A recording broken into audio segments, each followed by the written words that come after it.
When I was 19, I ended up getting really into fragrances. I bought this, and for some reason this, as well as a bunch of other fragrances too. I got to the point where I was spending way too much money on this. But the reason why I was spending that much money was very simple, and it brings us to point one, controlling your environment. Now, when I was buying all these colognes, one thing that kept repeating itself was the fact that I would be watching videos prior to my purchases. In other words, I didn't just go online and buy Cedrat Boisé because I wanted it. I saw a YouTube short where someone discussed how good of a fragrance this was. And then I went down a rabbit hole looking at other reviewers, going on Reddit, and reading all the notes of the fragrance that I could get my hands on. Consuming all this content is what led me to buy the fragrance. And while a lot of these fragrances I do truly love, I did learn an important lesson. One of the most underrated ways of saving money is to control your environment.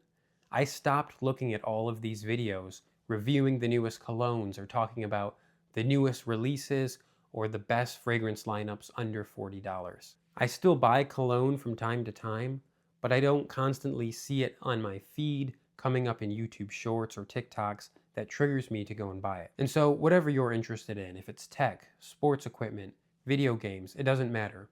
You can control your environment too. Unsubscribe from the newsletters that discuss new tech, stop watching reviews of different equipment, and just try to customize your algorithm to reduce the amount of times you see these triggers. And it's not just online viewing. If you walk past a donut shop on your way to work and you can't resist stopping in, maybe try a different route.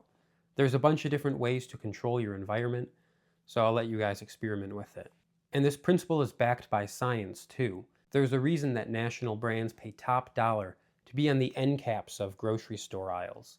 It's because they know that the more someone is exposed to a product, the more likely they are to buy it. In fact, research shows that end caps can increase sales of a brand by as much as 400%. And so this is a crucial thing to keep in mind when you're considering the environment you're surrounding yourself with and how that can affect your spending. Now, point number two. Automate everything.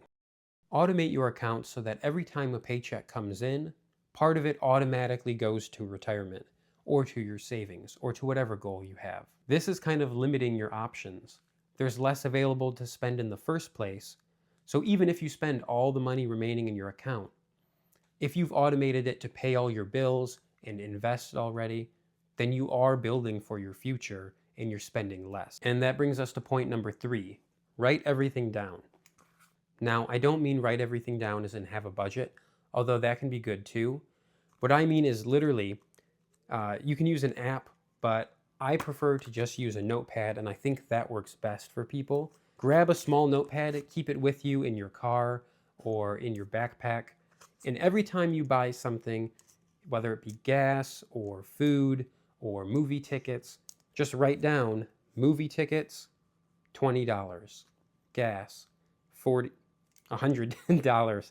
Write down the date, and then underneath it, track every expense you make for the day. Now, you're not forcing yourself to spend less or anything right now, but what you'll notice is that the more aware you are of how much you spend, the less likely you are to actually pull out your credit card and buy something. And it sort of becomes a game.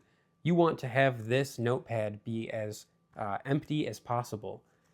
And so if you keep racking on $2 gas station candy bar, $5 Taco Bell, it's a little bit unsatisfying to see the list fill up.